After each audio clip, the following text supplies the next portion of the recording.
let us offend some people now. Favorite guests. We're going to forget somebody. Someone's going to get hurt. But favorite guests.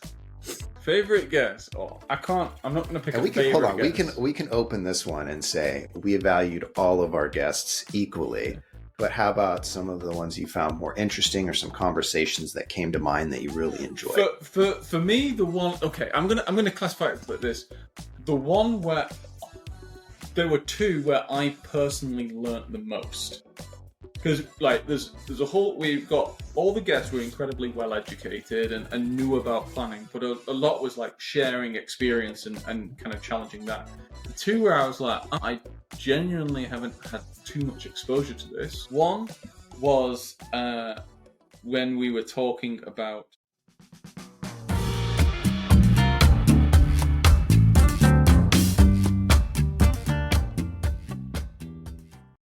Welcome to the Beyond Deadlines podcast, where we tackle challenges that planning and schedule leaders come across on a day-to-day basis. My name is Micah Pipo, and I'm a planning and scheduling manager for Intel. My name's Greg Lawton. I'm the CEO of an AI schedule management company called Nodes and Links.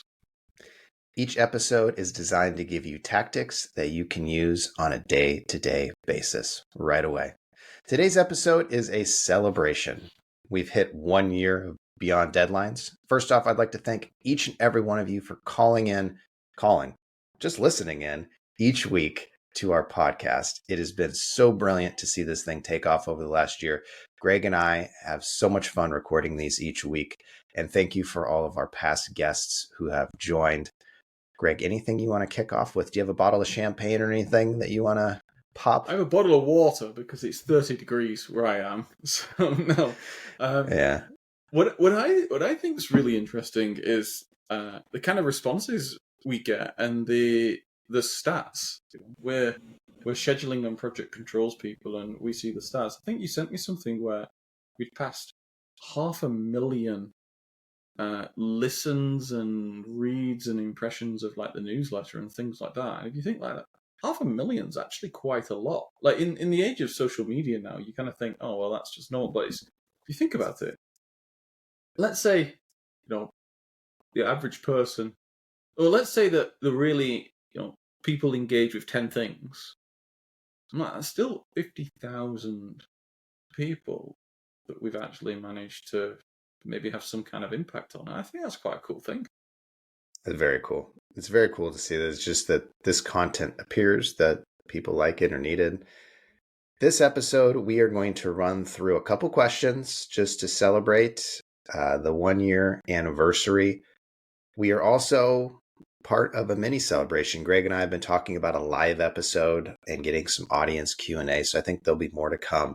This will be like a strung out Bridezilla thing, where it's like we're going to do multiple parties across the entire year. So prepare You're yourself. Going to celebrate for the next 6 months. We've existed for a year. All right, so let's just dive right into the questions before we babble on about anything else. So, number one, what has been the most significant lesson you've learned in construction planning and scheduling over the last year? Over the last year, what we? We can do some plus and minus here. It doesn't have to be the exact date. Let me open my journal to. Well, I'm actually thinking the most significant lesson I've learned in planning and scheduling. The most significant lesson I've learned is how opaque the career progression and actually the science and analytics that you and I have been lucky enough to be exposed to is. Accessibility of just incredibly good guidance information. I'm not talking here about some dashboard on a project. I'm talking genuine what is the thing I should be looking at in this program? What is the thing I should be doing to progress in the next step of my planning career? Like all of that, it's just so difficult to do unless you've got a friend who's done it, or you've got a manager or a mentor that's giving you the secret keys. Like both you and I were lucky enough to get given those secret keys very early on, which to my mind made it seem just, oh yeah, that's exactly how it should work. And then what I've realized is no, that's not how it works. A lot of people graph for very many years for very little, reward in the same. Anyway, that's my idea, which is how unfortunately opaque career progression and actual really quality educational content is. I completely agree. I was going to go with how no matter what we talk about, the tools, the processes, all these other things, everything always comes back and dials into the people. And whether you're working on a challenging project or you're trying to advance in your career, those chess pieces always involve people. And that's the biggest lesson I think I continue to remind myself year over year. In any sort of angle, you're dealing with people.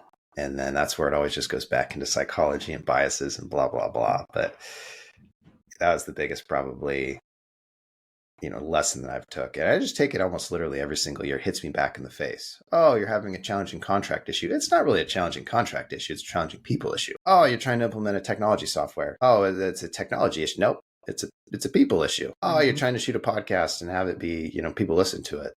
Well, you better go grab the fanciest mic. No, you better make content that people are interested in. Oh, you're trying to teach people about scheduling. Well, that's got to be, oh, you better go create like some fancy presentation. No, you better think about how people take in and digest that information. So that'd be mine for the year. All right, next question. Let's see. From past projects that we've discussed, most of them, nearly all of them being hypothetical, can you share one that was your favorite? Of all the episodes that we've done, well, I'll give two answers. One which is genuinely a favorite thing, and the second is that's real life, and the second that's imaginary. So a real life one that is my favorite is data centers. Data centers are my favorite.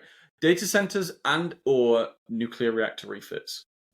Why? And I say that because both of them are what I'd call hot projects, where the cost of delay or the benefit of acceleration overweigh everything else. So it's almost if you can save 8 minutes, so long as it doesn't cost more than 12 million, go for it. Like it's like the blankest canvas to be as analytical and ambitious as possible. That's real life. My most favorite fake one is when you were presenting the different graphs and risk curves to me, and I basically fired you on the spot. And then I reminded you about our contract. The reason why it's a favorite is because I found myself actually getting really, really wound up in like I was like. I almost completely forgot we were doing a podcast. Yeah, I was like, it was just in my head. If someone genuinely came and presented that to me, I'd be like, you like, I've got to keep my cool here. I'm in a professional environment. Why are you showing me this shit? Yeah, that was a great one. And those initial graphs were bad. For people who haven't listened to that episode, we did 3 different sets of graphs, 1 being terrible, 2 being mediocre, and 3 being passable. And we talked about each one, and I could see Greg's face getting redder and redder on the first graph where I just put a line. I just put a line on the paper. Where's the x-axis, y-axis baseline? Where's anything useful here? And then that was a tough one. Have you been to school? Not even like university, just school. Have you been to school? Yeah, that was a tough one for me as well, to speak to it and not stay in the character of I create bad graphs. It was really hard for me as well, because I constantly wanted to be like, explain how this could be better and how this could change. Didn't you have like in that episode? Didn't you have a code name? Like you weren't Micah. I can't remember. Bonus points for anybody who looks that up and puts it in the comment on the LinkedIn page for the article. If you do that, I will reward you with something. I don't know what it is yet, but if you can go find that Easter egg and post it, I'll reward you with something. My favorite project would be, I don't remember who was in the situation, but when we talked about Olympics, we talked about Olympic projects one time. Oh, yeah. And the Olympics are coming up, but I just feel that those are a little bit opposite of data centers or potential. Well, I mean, they have big finalities. But data centers to me is this massive program repeatability effort. Keep tweaking, keep getting better. And the data centers you'll create in the future, because you're creating these things forever, will get better and better.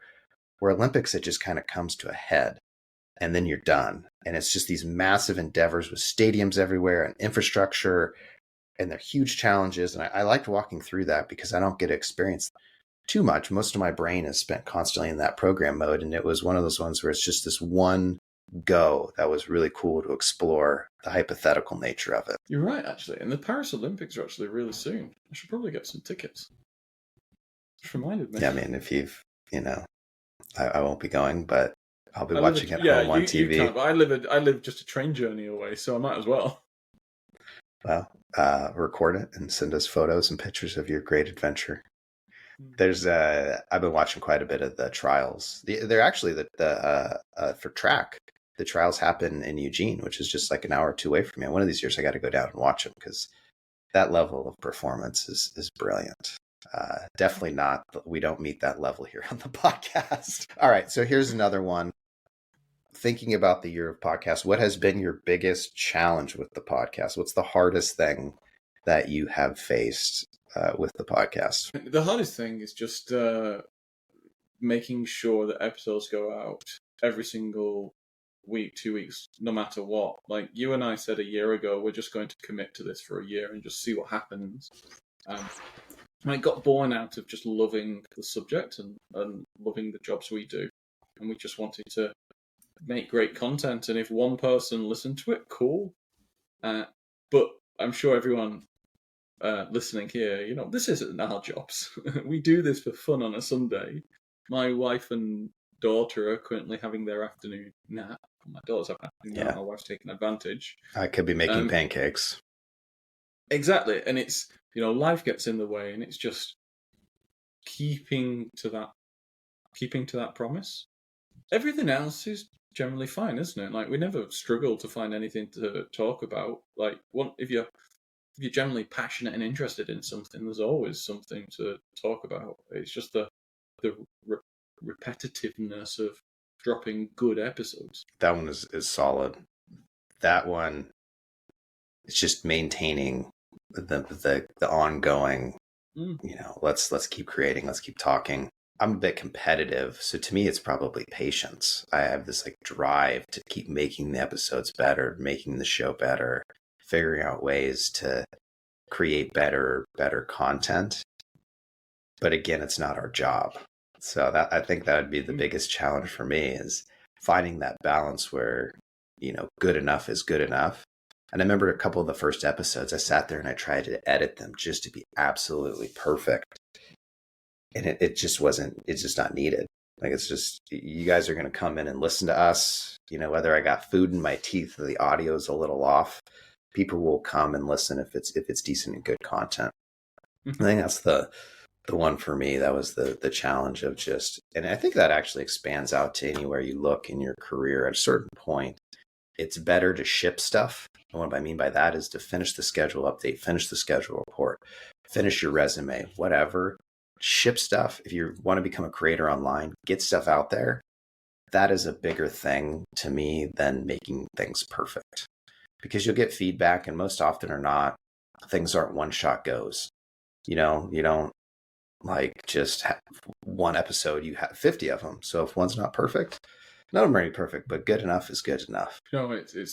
It's funny you say that, and I completely agree. I actually now, generally, unless it's really, really important, like if I have to make a presentation for something, it's just blank white slide, no more than about 10 words, and maybe a picture. And it's the kind of presentation where when you've got a really good presentation in your head, you just get it out in 15 minutes. Like, I've actually found that I get much better feedback and people enjoy them by doing that than spending 3 days tweaking the colors and making them consistent and doing all of this. I'm like, only three. I will spend. The box has to be perfect. You when you're doing that, you're more passionate. You're talking through what you care about, and you're not focused on. I think you're probably in flow state is what's happening. Yeah, it's in flow. You've gone into flow, versus I am robot, I will hit talking points. And to be honest, like the flow state, and to your first point, it's about the people.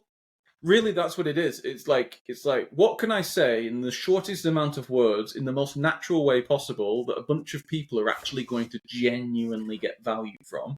Are people genuinely going to get value from the fact that I have the right blue in the bottom right corner?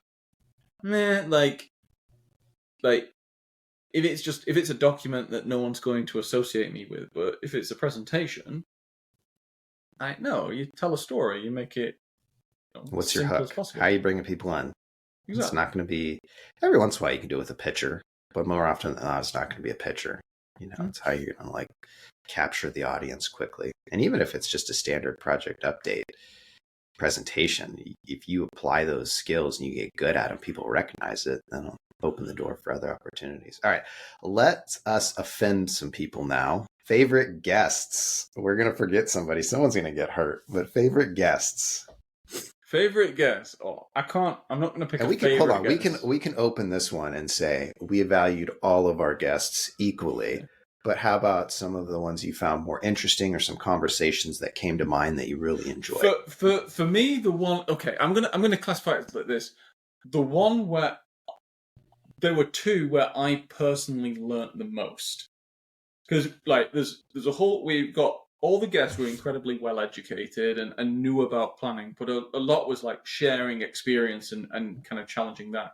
The two where I was like, I genuinely haven't had too much exposure to this. One was when we were talking about prompt engineering in full project controls delivery that's ongoing at Google. That was one. And the second Matt Krask. Matt. The episode, I'll link it in the show notes, but anyways, keep going.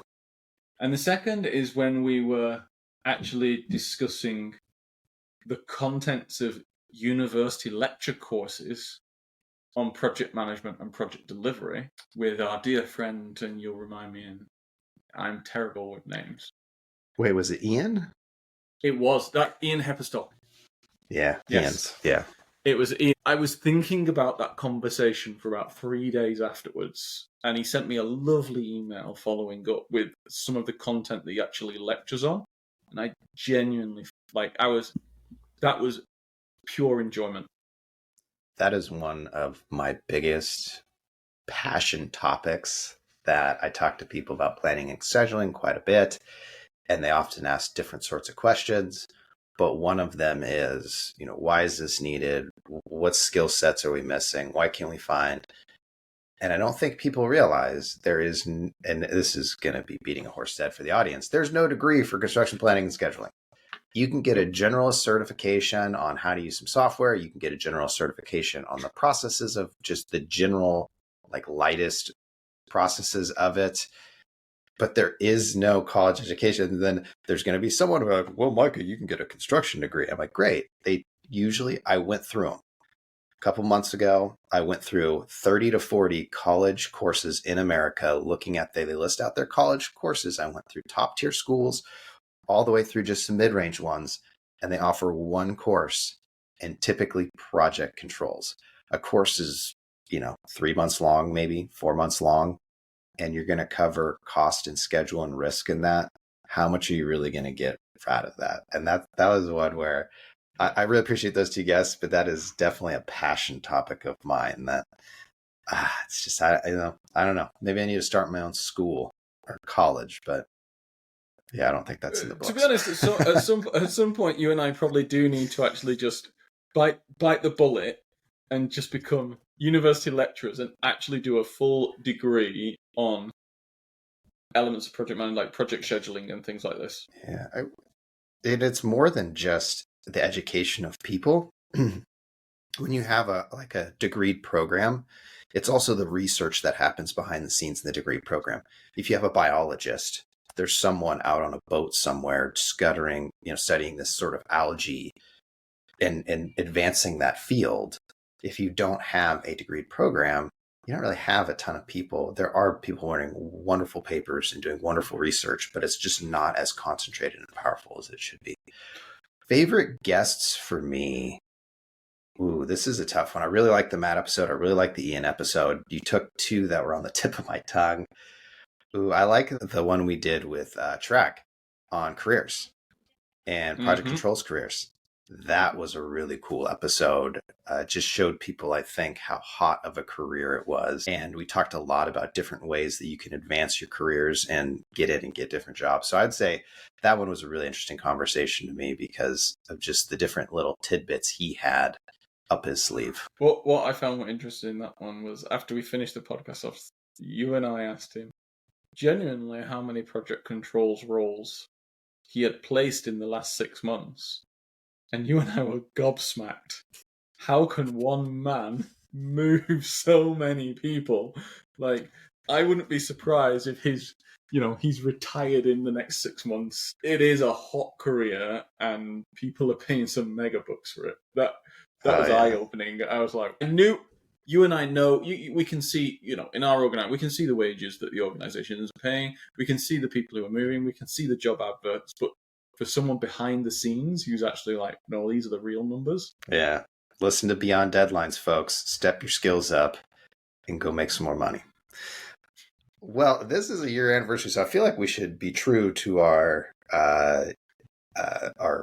plan and keep it in the 20-minute mark. So we're hitting on the 20-minute mark. But I would like to get, what are your thoughts on future of the podcast in the next year? What do you see for us ahead? So we've got a lot in the bank now about some very, very specific topics and techniques. What I'd really like to do is to really step it up and make some formal content. Like you and I have been talking about this, about writing a book together, a proper book that is edited properly, because it's like, how do we step up the quality of the content that we make? Now, the podcast, I would imagine, is us, if we do that, us pulling elements of this book down and really discussing it. But I think you and I really, really need to commit to making something that's even the next step. That's where I'd probably see as well, is diving into a little bit more deeper into subjects. In 20 minutes, we're trying to cover the intro, high level, and then we're trying to get down into the weeds. But by the time you get down into the weeds, we're at the 18-minute mark. And maybe we got into the right weeds or the wrong weeds. I think it's almost like that presentation you brought up earlier. We had the 3 different slides of how you present, and this is like really, really bad. This is a little bit better. And this is the best. I think we could do more of that in different sorts of areas. Like the other week, we did a quick, I think, flyover of performance against duration and just that analysis, but really putting some better context around that and giving someone a better plan on how they could go implement that and use it. I think it'd be really cool if we were able to do that and spend some time. Or give some real proper templates and content to everyone. Yeah. It takes you and I no effort to put them together. Well, I wouldn't say no effort. Time. It takes time. It's just not hard. Speak for yourself, Greg. Yeah, the other one would be potentially having guests do that. We have guests talk and come on, but if they had some more structured content on there. And I think just bringing on another collection of guests over the years. We brought on, I think, a good spackling, and I'd like to just still find I have a couple in the shoots that are going to come out. No, I'm not going to drop any spoilers, but we have some interesting guests coming up already. And I would like to keep finding just interesting people, maybe not always directly in planning and scheduling, but people that are around that or in different industries that aren't necessarily considered planning and scheduling. And so if audience members, if you have any recommendations on who you'd like to see on the show, feel free to drop me a DM with that. We'll go try and find that person. That's a great idea, actually. Great idea. Greg, if there's actually a final question, if there's one person alive or dead that you could have on the show, who would it be? This is one of these, I'm going to say Jesus or something. Do you want me to narrow it down for you? Yeah, if you can narrow it down. Okay, the person has to be alive. Okay, right. Right. I'm not going to go down the route of dreaming and sounding really philosophical and this kind of thing. I'm going to say the CEO of one of the massive client organizations that is buying billions of dollars of projects, because ultimately Like, we talk about the tactics, etc. The people who pay all the bills, and it's almost, if we can expose the audience to the genuine opinions of all of the people paying the bills, I think that could be a valuable thing. About 6 years ago, I walked by Sundar in a hallway at Google, so I'm pretty sure I could get him on the show. I mean, based on that. Hey man, what do you need? I was like, whoa, wow, that's crazy. Yeah, so pretty much done. We don't need to worry about that anymore. 2024, 2025 goal checked off. That would be, I think, I'd just like to hear about how they think about in a more, because a lot of the interviews you get with CEOs are very PR structured, and you're not getting into kind of tactical weeds. I'd love to hear how they think about planning these massive organizations and how they go out and put all the pieces in place and think about how they're looking at capital allocation and things like that. I think that would be really, really cool. And maybe, strong maybe, if anybody has a hookup, let me know. I don't think my hallway encounter is gonna slide. I would go with, I'm going to break my rules, and I'm not even go alive or dead. I would go fictional, and I would have Iron Man on the show. We've made countless Marvel references, and I would love to have Tony Stark on the show and interview him about, I would settle for Robert scheduling. Downey Jr. because I just think he's a legend.